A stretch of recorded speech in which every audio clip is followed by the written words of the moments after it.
Righty. Welcome. I am Heather Pierce Campbell, the legal website warrior. Welcome to another episode of Guts, Grit, and Great Business. I am so excited to welcome Charles Gaudet to the podcast today. Welcome, Charles. It's a pleasure to be here. Thank you. Well, you're in the right place. I serve and I'm talking to entrepreneurs, including online information entrepreneurs, including service providers, experts of all kinds, based in the US and around the world.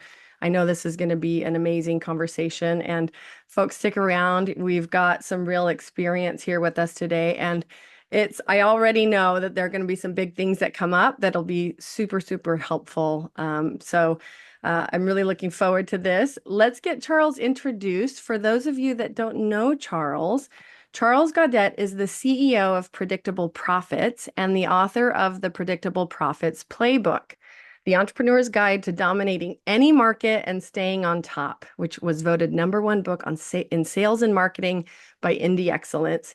And Charles is also the host of the Beyond Seven Figures podcast. He's been on in an excuse me. He's been an entrepreneur since the age of 4, created his first multi-million-dollar business at 24, and has helped others generate millions with his strategies. He's received numerous awards and recognition, including founding a company named as one of the best seed stage companies by Ernst & Young, received his certificate of leadership development from the U.S. Army War College, and has his business advice featured around the world, including in Forbes, Salesforce, Inc., Success, Entrepreneur, and Fox Business, as well as on podcasts and radio. He was named one of American Genius's top 50 industry influencers. So, Charles, that's a hard bio to keep up with. Well, I get cool points with the kids, so that's all that Right. matters, right? I'm here for the cool points with kids as well.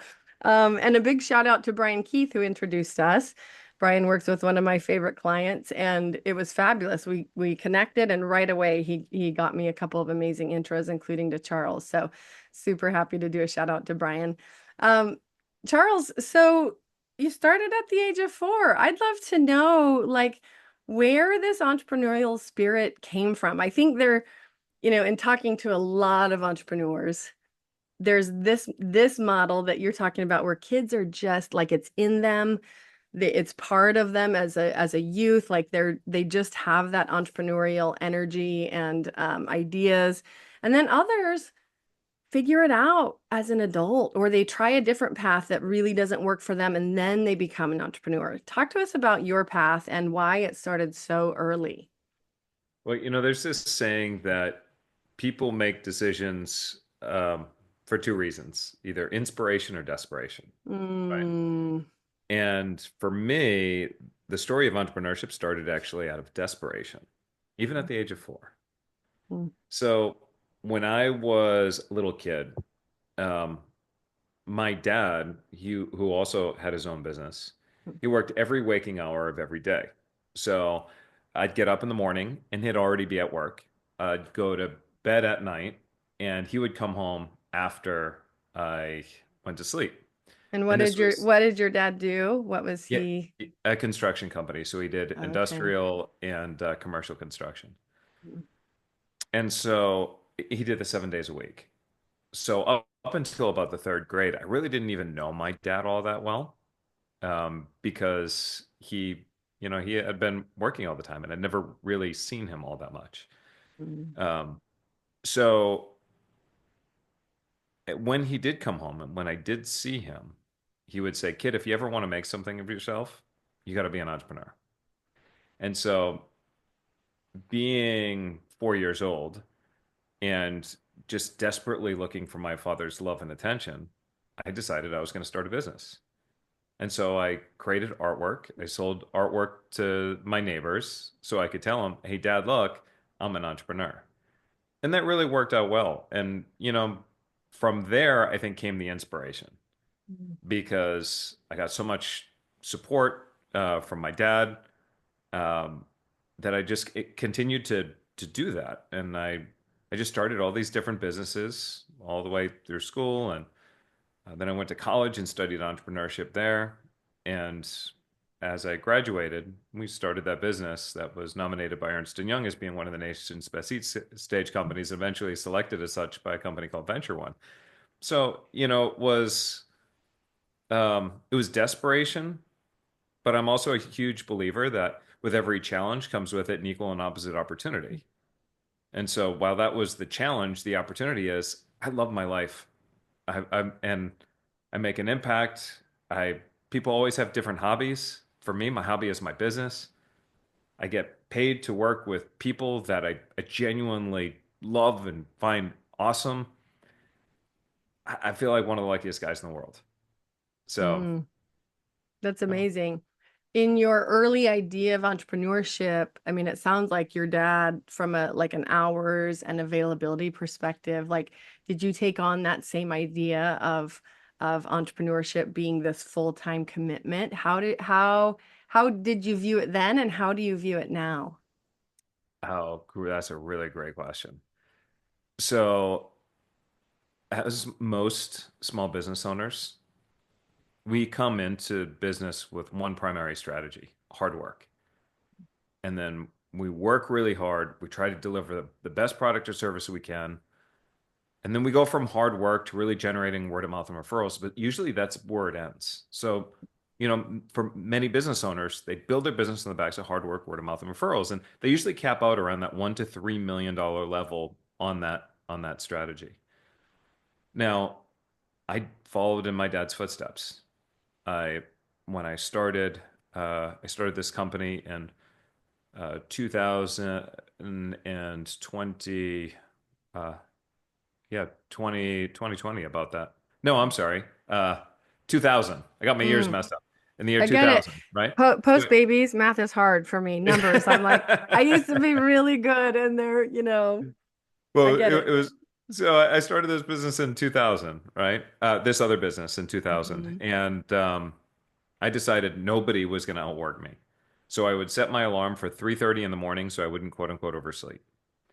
And if I happened to get up at midnight to go to the bathroom, then I would stay up from midnight and just continue working. And I would work until I couldn't keep my eyes open. And I did that 7 days a week. It didn't matter. Christmas, no problem. I'll work. I'll just get up extra early and make sure I work. Like Thanksgiving, no problem. I'll work till the turkey's ready.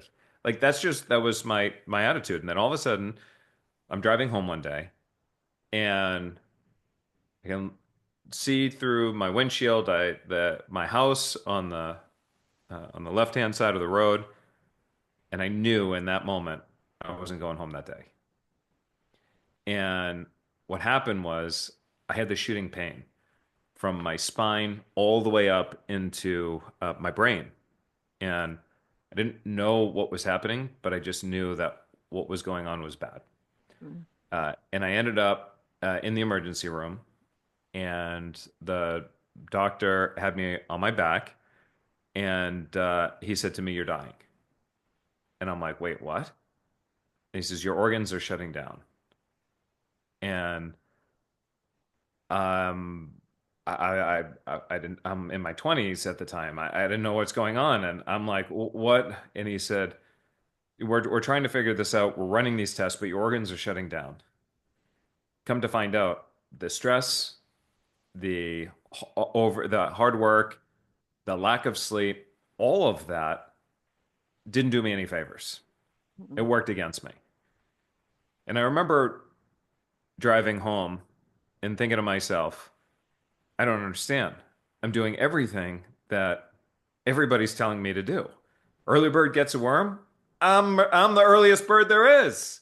Like, what's happening right now? And something had to change. And so that's at the moment where, again, desperation crept in, right? That's the moment where I started to have to put strategy behind the work that I did or the work that I do. And once I started putting strategy, at the time I was in $1.1 million in debt. I was able to pay my debt back. I was able to um, then make my first million.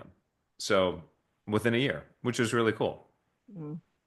Yeah. Well, that whole inspiration, desperation, right? Contrast. And it's, so much of what you hear, especially in business and in a lot of, like, I've been to conferences and I've worked with business coaches. Are people buying a solution to their pain, right? Hmm. Or are they buying a promise of a different future, right? Sure. Sometimes it's both.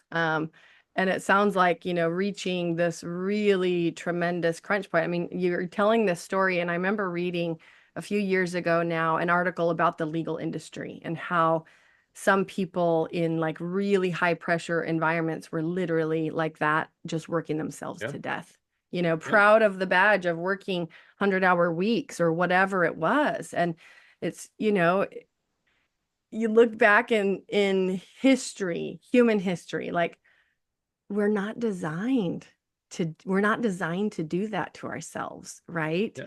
Like homeostasis and the way that our bodies heal, like it is, you have to have that balance. And so some of us force ourselves into that position of figuring out the balance, which it sounds like you Yeah. did. Yeah. And so balance is an interesting word, right? So um, attended this event with Tony Robbins. Now, between my wife and I, we invested over $250,000 with Tony Robbins, traveling the world, and just because he's a smart dude, and we wanted to learn some things about life. Mm. Um, but this was a separate event from what I invested in with Tony, and Tony was speaking on stage, and he was talking about work-life balance, Mm-hmm. and the importance of work-life balance. And then all of a sudden, you hear in the background, and in comes Tom Brady, who flew in by helicopter and then walked up on stage. And so he had just finished, I think, a practice or something like that. And Tony says, "Hey, Tom, we're talking about work-life balance here, and I'd love to get your take on it." And he goes, "Tony, work-life balance is a myth perpetrated by average people. If you want to be the best, you have to be willing to throw your life out of balance."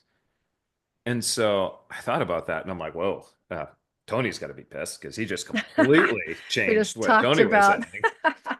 But I'm like, but Tony, was like, "Okay, walk me through. What do you mean by that?" And he said, "I find that for most people, when you want to be the best, the most you can ever focus on is three things."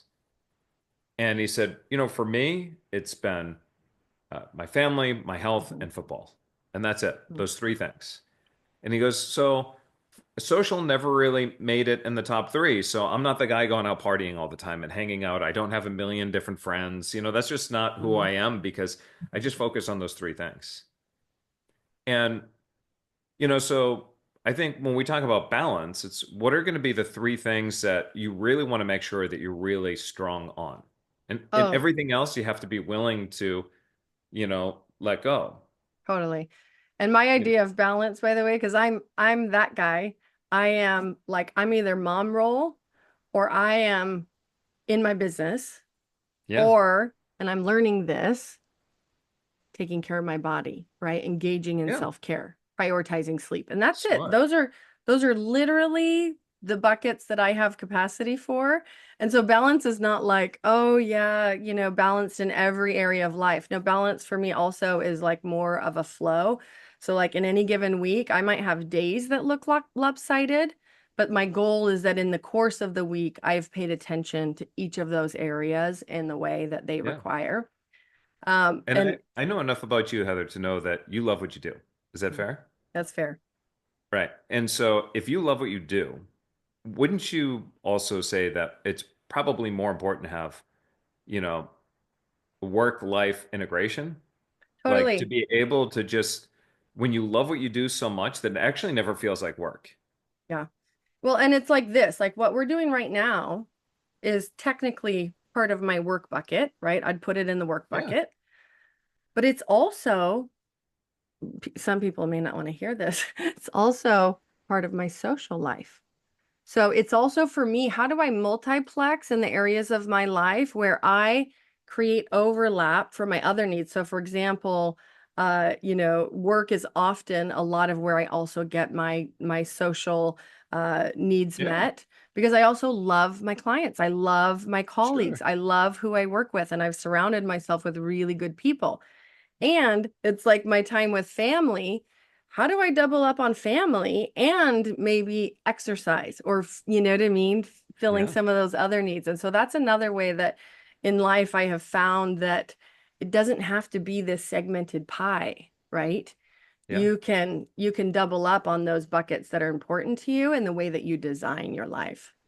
Yeah, absolutely. For sure. Um, yeah, no, I think the my son who's training to be a professional race car driver. Oh, Right. wow. Um, we went for a walk the other day and he said, Dad, I don't know if I'm doing something wrong. Like, what does that mean? He says, well, I look at all my friends and, they're always hanging out. They're having so much fun, but doing this, they're doing that. And I feel like I'm left out. I just don't have enough time for everything in the day. I go, what are your top three priorities right now? And he's like, well, I think it's clear. It's racing, it's my family, which includes his girlfriend, and uh, working out and health. And he's like, I don't really have time for anything. I mean, he's got a job now, so he squeezes that in. But he's like, I don't really have time for anything. And so I had to share with him, I go, look, you can always make more time. And a lot there are going to be some listeners that aren't going to appreciate what I have to say, and it is what it is. But you look at a pyramid, right? Or a mountain, right? Mountain, pyramid, however you want to visualize it. I love mountain analogies. If you're like wondering how much I love them, go to my website. I'm a lawyer, like I'm an attorney, and my website has so many mountains. So keep talking. I just need Got you it. to know. So let's Yes. talk mountains, right? So at the peak of the mountain, how many people can fit on the very peak of the mountain, right? Would Very you few. agree? It's very few in comparison to the base, right? So I said to my son, I'm like, look, at the top of the mountain, there's going to be very few people. If you look at the most successful people in the world, they're all going to say the same thing. They're going to say that, they just have a core group of people that they surround themselves with, right? A very just core group of people. Um, but I said, you can always have more friends. You can always have a better social life. You can always do all of that. You just have to be willing to climb down the mountain. Ah. So the question is, Mm, what are you willing to do? What is most important to you? Is it most important to you to be the best that you can at your career? Then you have to be willing to stay at the top. But if being the best in your career isn't as important to you as having like just a great social life, then you can come down that mountain. So the choice is always yours. And for him, all of a sudden, it felt like you could see it in his face. It was just a million pounds lifted off his shoulders mm, because the world in general is catered to average people, mm, right? And there's nothing wrong with being average, right? But they give you these rules of if you want to be average, like this is what you have to be willing to do, and you have to have like the full work-life balance, and you have to have this mhm. social life, and you have to do this, and you have to go out, and you have to do all this other stuff. Um, but then if you want to be that positive deviant, somebody who's going to stand out, you got to be okay with you got to be okay with having that change. So. Um, Totally. I think it's a great analogy. And it's also a little bit like as you get older, maybe it's an aging thing, right? You get even more clear and more clear and more clear on who you actually want in your yeah, life, who deserves to be there, who is supporting you to become the best and highest version of yourself. And that is not everybody, right? Again, it's it gets down to these hard choices, and they can be hard. it's when you get older, and then there's one other event that happens that really ends up bringing that all into perspective. Can you guess what it is? I mean, I have a couple ideas in my head. I don't know if they're the same as yours. The death of a loved one, whether it's a Oh, parent or a best friend or somebody close. totally. I was going to say it's like death or having children that help you in many ways get very, very clear on what matters and what's most Sure. important. Yeah. And Yeah. I went through death fairly young, lost my mom actually She was diagnosed right before I started law school, so not as a Oh, baby, sorry to hear that. but yes, that was one of the clarifying events in my life, and it's why when Yeah, I graduated law school, I did not follow a traditional path. yeah. I I lost my father 2 years ago. Mm. Um, and my world changed immediately in that moment. And, for me, I was so concerned up to 2 years ago. I was so concerned with just making enormous amounts of money for the sake of making Mm. money and accumulating all this stuff and blah, blah, blah. And then since then, I've just prioritized the quality of my life more than anything else and living in this Mm. place of gratitude, just gratitude, quality of my life. And, Mhm. you know, uh, if you know anything about racing, for example, it's it's incredibly expensive. Like Mm. it's prohibitively expensive. It's crazy. It makes no financial sense whatsoever, right? Um, and my son understands this, and he was like, "Dad, I can understand if you don't want to pay for this. I mean, it's." And I'm like, "Does it make you happy?" He says, "It does." I'm like, "Do you love it, love it, love it?" And he's like, "Incredibly." And I'm like, "Then don't worry about the money. Mm. Just go have fun." At this point, all I care about is that you and mom and your sisters and everything are just loving life. And the girls, they do their own like ballroom, they're ballroom dancers. That's not inexpensive either. Like that. But it's like, you know what? I'm like, you know what?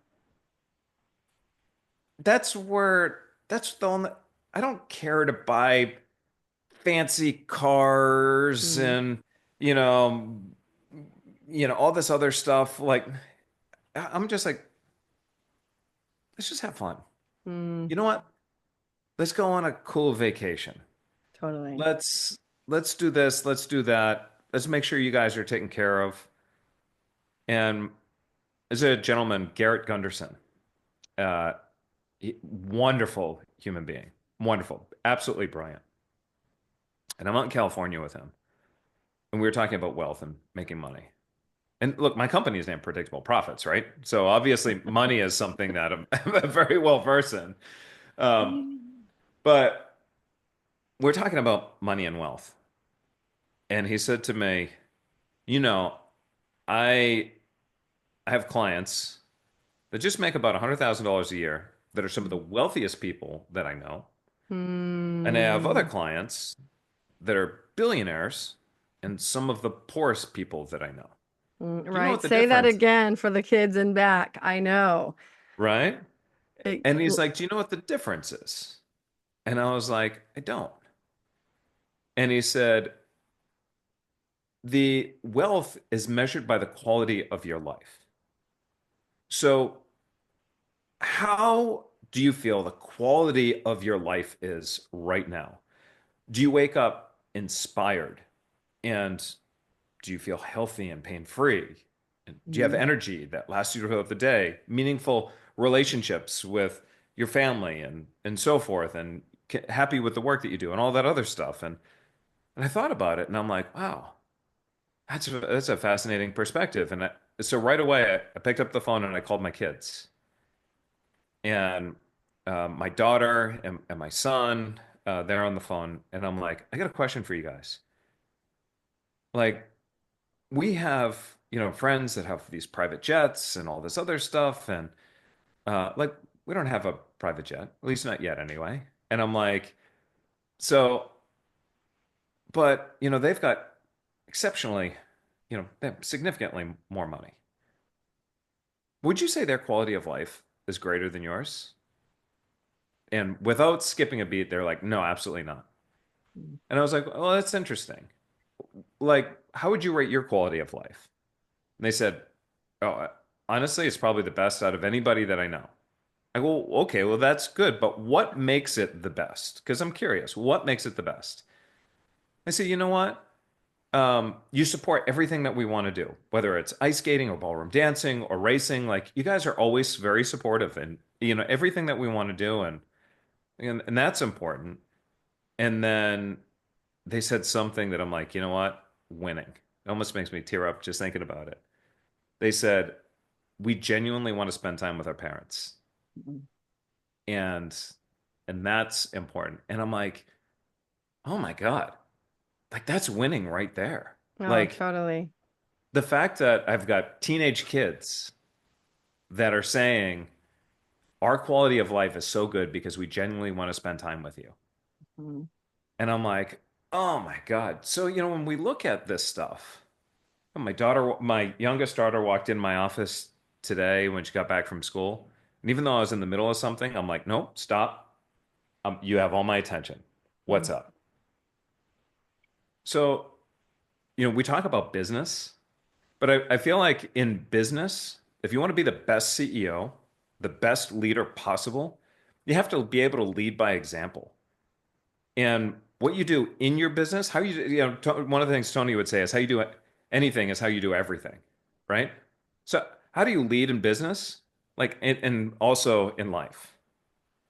Like, you got to be able to do multiple different things, right? In business and in life. Like, how are you show up as a family member? Is it going to Yep. be, how do you show up as a team member? That type of thing. I just went on gave you a whole list of verbal vomit right there, but No, no, no. It's really an important point. And I think for those of us, especially who are parents, who have this very big conversation of, and again, back to balance and understanding there's no such thing as true balance, right? yeah, However you see it, whether it's more of a flow, whether it's, a set of trade-offs, because life is trade-offs. sure. It's just being really clear about, are you doing and spending your time and attention on the things that really matter, Yeah, right? And the things that really matter will fill you up. They bring you more yeah, life energy, right? And this is the discussion of if you're not doing the things that really matter to you, it's a process of depletion, not filling you up. Like you can tell the difference. And the fact that you have kids who are filled up, who recognize not only the blessings that they have in their life, but also the quality of relationships that they have and are able to identify that and say, yes, this is what matters. I mean, dad, hashtag winning huge, right?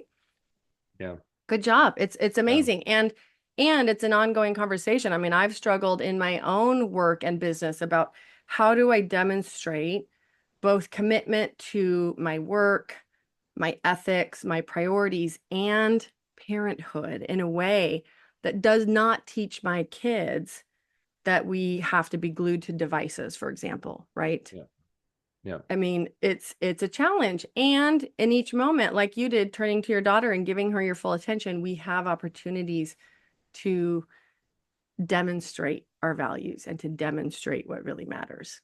for sure. No, absolutely. Yeah. Well, it's I love that and I love that your kids recognize what matters. And I've got two kids, even though they're young, they're both if you're into like zodiac, they're both cancers. They both really feel what people around them feel. They're very Mhm. tuned in and they are the sweetest. They of course clash like siblings do, even though they're 5 years apart, right? We kind of thought like, oh, maybe that'll be a nice buffer because they're not just like a year or two. Oh, but they're both so strong-willed. And any day of the week and twice on Sunday, family is going to be one of their top priorities and one of the things that they constantly say they're most thankful for, Yeah. right? Which again is like, oh, my heart, my mom heart. I don't know if I can handle it all. I I know. I Yeah, know. I get it. totally. So switching back, I mean, and I love that conversation about work and life. Switching back to the work side for you. What do you love most about your work? What really keeps you going in doing what you do? Well, what I love most is just the fact that, as I mentioned earlier, like I get paid to work with people I love that I just love, that I call my friends, right? And Mhm. it's like work feels like play, and but to go a little bit deeper, what I love is also my biggest challenge. So it's interesting, right? So I work with some of the top seven, eight-figure CEOs and founders on the planet. That comes with a double-edged sword, right? On one hand, it's incredibly inspirational because we work with some great people who are doing some extraordinary stuff, and I learn from them, they learn from me. We have a wonderful game of intellectual ping pong, and it's phenomenal. The other component of it is the understanding that, when you're working with people of that caliber, the money isn't necessarily the money and what they're paying me isn't, you know, important to them. What's most Mhm. important is that they're taking time out of their day to engage with me. And, what am I going to say to them that's going to make it the most valuable use of their time? And that becomes, challenging. I mean, I talk about, seven and eight figure CEOs, but I've had clients that were doing 500 million a year. And I'm like, wow, what am I going to do? I mean, I had a client doing over a billion, right? But it's like, what am I going to do in this moment to make sure that the time that we're spending together is going to be the most valuable use of his or her time? And so that's what keeps me up at night, but that's also what Mm. drives me. Mhm. Like when AI was like, I could spot the AI trend uh, way back in, it was like November of 2022. And that's when I kind of slipped back in old habits and I was up late, early in the morning, late at night. I had to stay in front of this because I had to be able to advise my clients on the impact of what AI is going to have on their business, on Mm. their industries, on their employees, on everything, because most companies just they weren't prepared, and still frankly today they're not prepared for the Mm. impact that AI is going to have, on their business, their company, their industries, the whole deal. um, and it was like, it's a challenge, but I love it. I thrive on that stuff. Like, give me a problem that nobody can solve and I'm like, I love it. Bring it on, let Mm. me figure it out. you know Um, that's where I get my rocks off. oh, that's fun. So is it then the process of solving a problem that you love? Is it knowing that it's always going to be a different problem? Like, is it the variety? I'm curious if you've honed in on an answer. I was actually having this same conversation with a friend who similarly was like, some of these people have, from a financial perspective, outperformed me by quite a ways. Yeah. And it's like, but they're not hiring you to be a duplicate copy of themselves, No, right? not at all. And like taking that pressure off of like, what is it? And that's why I was curious, do you have an answer about what it is when, you're asking yourself, what is it that I can bring to the table for this person that has achieved this very high level? So I used to ask myself that question a lot. And Mm. then one of the things that I realized is, um, so what I didn't share is, and a lot of people aren't aware of this. When I was a little kid, I was diagnosed as having one of the worst cases of learning disabilities that the doctor Mm. had ever seen. I couldn't believe that the doctor actually said that in front of me to my mother. Right? Oh Uh, man. and then she went on to say, I'm just shocked that he can actually, um, perform and attend a regular Mm. school. It just like it's amazing to me. And I'm hearing all this stuff and I'm going, oh my God. Um, but over time, again, challenge is opportunity, right? It can be Mhm. the same word. Um, my brain doesn't work like everybody else. Like Mhm. it really doesn't. I couldn't. The doctor was right. I could never learn in school.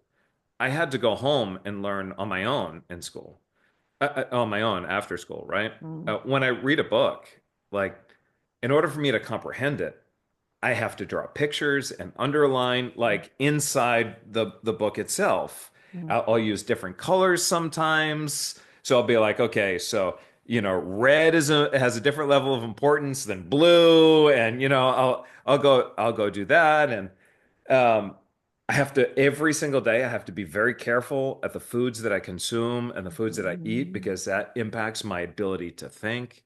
I have to mm, prioritize sleep because if I don't get enough sleep, then it impacts my ability to think. I have to exercise in the morning because again, so it's like I spent 47 years trying to figure out how to actually function and then, you know, so back to kind of what we're talking about when it mm, comes to work, because I can't, my brain works differently. You and I will look at something and we'll see two different perspectives. mm, And so I can always offer a fresh perspective into a conversation.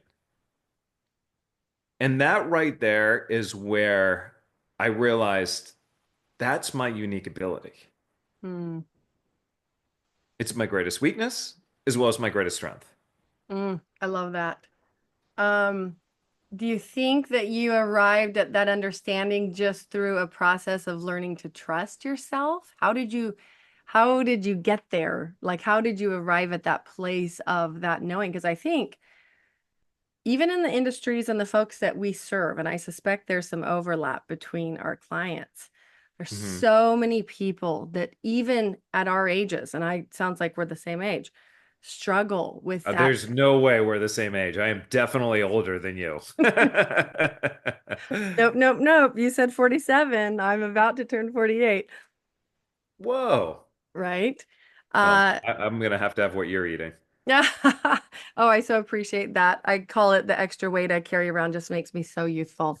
Um, So the thing that I love about what you just said is I think so many people on their journey, even when they've quote unquote arrived, right, from the outside world, have this internal struggle of still, whether it's um, oh my gosh, what's the disorder that everybody has that is escaping me? Like the ADHD well, or ADHD for sure. We all have that. And if we didn't before COVID and children, we all have it now. No, like feeling like you're pretending to be somebody else. Why am I imposter syndrome. imposter syndrome? Yeah. And I think, it's what I've learned in my own work is that it is literally the process of doing the work that Yeah. gets you through that syndrome. And even when clients have shown up with a problem that I'm like, you know what? From a legal perspective, I've not solved this problem before. But when Yeah. I trust myself to be in the conversation every single time, legal solution or not, we will have a conversation about what is a practical solution to this, whether or not I know the answer to the legal side. You can always find out the answer to the legal side, right? hmm Yeah, for sure. And so I also have learned like to just trust that inner knowing of being very present to the conversation because not only do I love the process of solving problems, but also I generally have a very strong intuitive sense of how the person on the other side of that problem is going to behave. So that's an interesting lesson in leadership right there, right? Because there's several different ways in which you can actually get to that. So, um, when I was in high school, uh, I was a wrestler, right? So, All the uh, sweatsuits, the saran wrap, yeah, the yeah, the yeah. saunas. I did that. I was all about that, right? But when I started wrestling my freshman year, it was the first time that I had ever stepped foot on the mat. I didn't realize that kids actually started wrestling when they were little and Oh, way got to that little. point.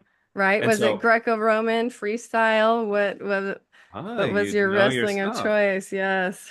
So I ended up taking Mm. state titles in Greco-Roman, freestyle, and regular as well. Um, but the journey between my freshman year having a losing record, I didn't win one single match, to then my senior year being undefeated, you know, that in and of itself, it doesn't happen by accident. The odds of that happening are so far and few between. So there had to be something that happened. And the lesson that I took from there is the same thing that I apply into my business. And there was a time. when I would show up on the mat, somebody asked me if I was nervous. And I was like, yeah, Mm. of course, I'm very nervous. And the more I talked about it, the more I realized I felt it. So the next time I went Mm. on the mat and they go, "Are you nervous?" I go, "Are you kidding? I'm born ready. Let's do this." And I said it, and I felt more confident. And then I continued to say it over and over again. And then before long, I was like, "Bring it on. Like I'm ready." And so I showed up differently. So it's one thing to show up differently, but then when you talk about trusting yourself, at that point, I knew I was lying to myself, but in a way that worked for me. I Mhm. had to, like I worked for it worked for me. But the trust comes just, as we're little kids, you know, we learn to walk by falling multiple different times. Mm. And then when you're standing and you actually get it, you're walking one step, you're wobbly, you're trying to figure things out, and it doesn't it takes practice before now. Like you don't even think about walking. You can stand on one leg and not care about it. You can walk and do multiple different things all at the same time and so forth. It's and you do that because you trust in your abilities. And like for you in your practice, your first client, I'm sure you were nervous. I'm sure you made a lot of mistakes. We all do. I did too. But then it's like now you've done this so many times that it's like, yeah, you know what's going to happen. Like you know what's going to happen. You're going to deliver a kick-ass result. Your clients are going to be happy. And it's like because you know where they're at, you know the gap you have to fill. You know you've done it a million times over. You're going to fill the gap and you're going to have a happy client. So it's like it's you're telling yourself I'm the world's best at whatever. And you know you can deliver on it, so you just do it, right? So it's like, yeah, there's that balance. There is that self-talk and whatnot. And I talk a lot about mindset. Mhm. And even though I'm the predictable profits guy, and we have strategies and systems and processes and whatnot, which we call the predictable profits operating system, which we build and install inside of businesses for that predictable, sustainable growth. But that's great. But an engine doesn't run well if it doesn't have the right fuel. And the fuel that's going to run the engine and support the business is going to come from like, what is your mindset? Yeah. When 2020 shut down and the world was falling into pieces, you know, we said to our clients right off the bat, like, why is this the best thing in the world that could happen to you right now? Now, for several of our clients, they thought we were smoking the wacky tobacco, right? I Right. mean, Like, we had one client who had multinational organization. He only got paid when people got on a plane. Um, he wasn't allowed to leave the country. Planes are grounded. His biggest competitors are going out of business. And he called me up. His hair was all disheveled. He said, look, I just need your blessing. Can I shut the company down? And I'm like, hell no. He says, well, how much longer can I do this? We're hemorrhaging money. And I'm like, why could this be the best thing in the world that could happen to you right now? And he goes, I don't think you understand what's going on. In Australia, things are different. And I'm like, no, things are the same. Why could this be the best thing in the world that could happen to you? And it took a little while for him to get there. Mhm. But finally he started saying, well, you know, my competitors are going out of business. It's opening up the landscape a little bit more. And lo and behold, we made some adjustments to his strategy. And even though before that, he only got paid when people were on planes. After we adjusted the strategy, he ended up breaking every daily, weekly, monthly sales record, became the number one in the entire world within his niche, and he still holds that title today, still number one in the world. It was the best thing in the world to happen to him. And right. 86% of our clients experienced the best years they had ever experienced in 2020 because they focused in on this is an opportunity. Right. Well, you find what you're looking for. This is it about the human experience, right? And so you're You're right. looking for things to reinforce a fear-based or negative feedback cycle. You're going to find them. And, you just demonstrated through that story how the reverse can be true. And I think it's just so important as humans we all come with that wiring that makes us want to look for the negative. It's just built in, right? Yeah.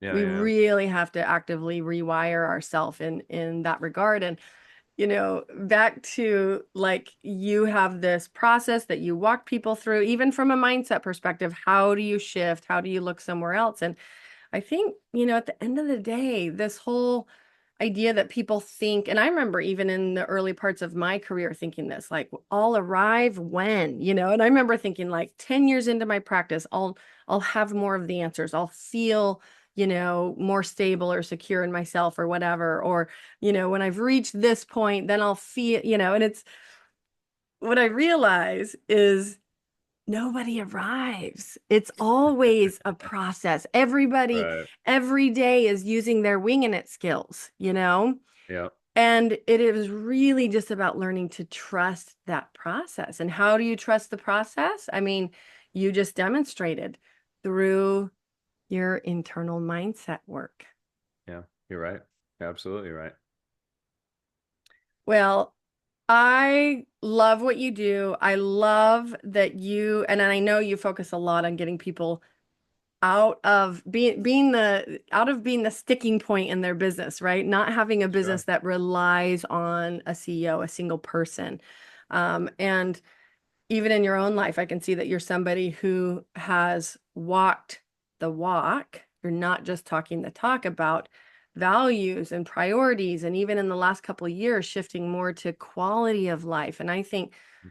this is such an important conversation for people to be having because it's way too easy to get stuck in the cycle of just chasing the money, the accolades, I'll arrive when, right? And Yeah. I think, like you said, for so many of us going through a really significant loss or a reframe of our priorities is often the first time that we're like, wow, am I really looking at the right stuff? Yeah. And, it can happen much earlier.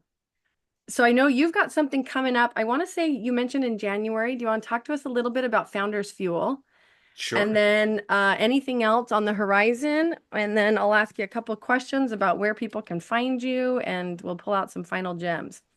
Got it. Well, as I mentioned earlier, um, having these learning disabilities and whatnot, trying to find ways in order to focus and so forth has been just a lifelong mission.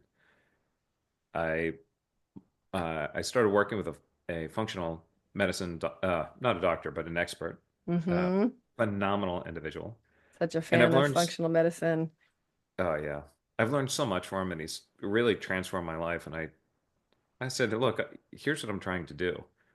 And he and I have experimented with a few different things, and I said, let's turn this into a product.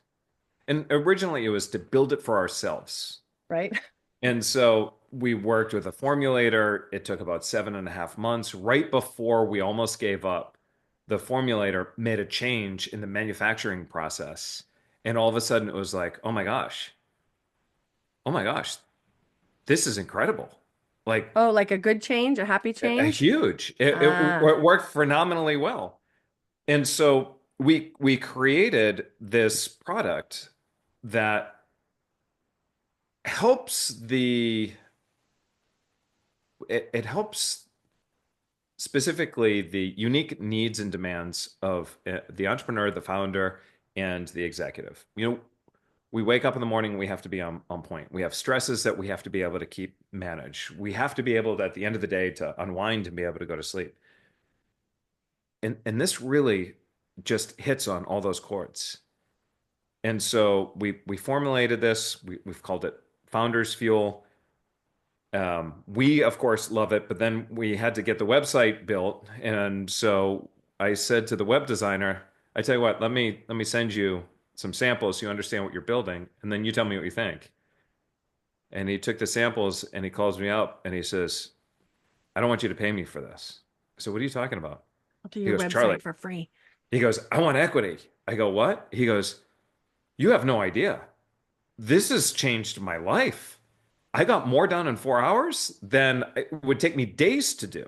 So I don't know what you're doing, but I want in. And so, you know, we've early beta testers, we've gotten some incredible results. And so we'll be opening it up in a very slow launch in January. We're committed to making the best product that's available out there. And so we're going to do it slow. We're going to continue to collect testimonials and reviews. And then, plus we got to make sure that manufacturing we can handle the demand and all that other Mhm. fun stuff. So yeah, so Oh, that's foundersfuel.co. So the website is still in the process of being built, but it's foundersfuel.co. So amazing. you know, Maybe by the time this comes out, you will have just launched. We can talk about scheduling.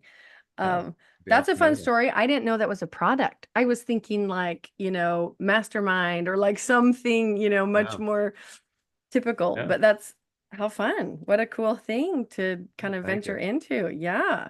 So, and folks, if you're listening, we'll share that link and any others that Charles wants us to share. But really quick, Charles, let's check in with you on uh whether and it's totally fine, by the way, if the answer is no. I love my guests who are like, no, the answer is no.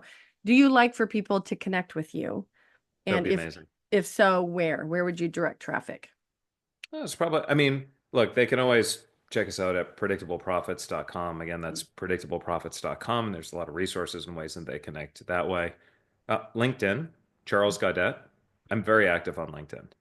So if they want to send me a connection request and just mention that they were on this podcast, they heard me, I'll accept it.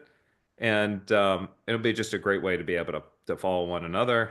And yeah, so either predictableprofits.com, Or not LinkedIn? either. Let's do both. Both. Predictableprofits.com and LinkedIn or Twitter or X, whatever you want to call it, right? Under the handle Charles Gaudet. Like it's You're cool. you're findable. All right. We I'm will findable. share those links. I also am a fan of LinkedIn, so people know that I will often shout about LinkedIn. Folks, pop over to the show notes. You can always find those at legalwebsitewarrior.com/podcast. You will find Charles there. Make sure that you go follow him, connect with him. We will also share the link to Founders Fuel. I will personally be very curious about that, and I have my own reasons for why, but I love that little project.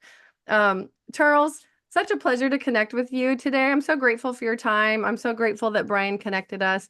What final thought, words of wisdom, action step, it could be whatever you want it to be. What would you like to leave our listeners with today? Oh, that is a great one. I guess it kind of all depends on all depends on when you ask me that because it's always going to be, different things depending on Right? different. I guess Totally. the what I'm going to say is that we actually don't need to have the answers anymore. Mm, We don't need to know the answers. So what I mean by that is that the the answers are around. There's enough resources. There's AI. There's brilliant people. What you need to know is the questions to ask. That's the muscle that we have to build. The advantage is going to go to those. The advantage of the future is going to go to those people that know to ask the questions that other people haven't thought to ask themselves. Now, how you do that is a muscle you're going to have to build. You have to create context. You have to have experience to know certain questions to ask, right? I can't get on the golf course and know to ask the same questions as, say, Tiger Woods would be asking, about my swing and how to improve because I don't have the same context as he has. But is really just focusing in on asking better questions, remain curious, I love that. right? Instead of passing judgment so quick, maybe ask, why did they do that? What is the impact that they were expecting? How can we do this better? How can I apply it into my life? How can I apply this into my business? Why could this Mhm. be an opportunity instead of a problem? Like, ask better questions. Mm, love it. I'm gonna put all those questions in the show notes. Folks, you heard it here. I love that. Learn to ask better questions. Charles, I'm so grateful to you. I really look forward to staying in touch. I hope we have the chance to do this again soon. So it's great. Well, together we're better. I Ex appreciate you. Thank you. That's right. You as well. Thank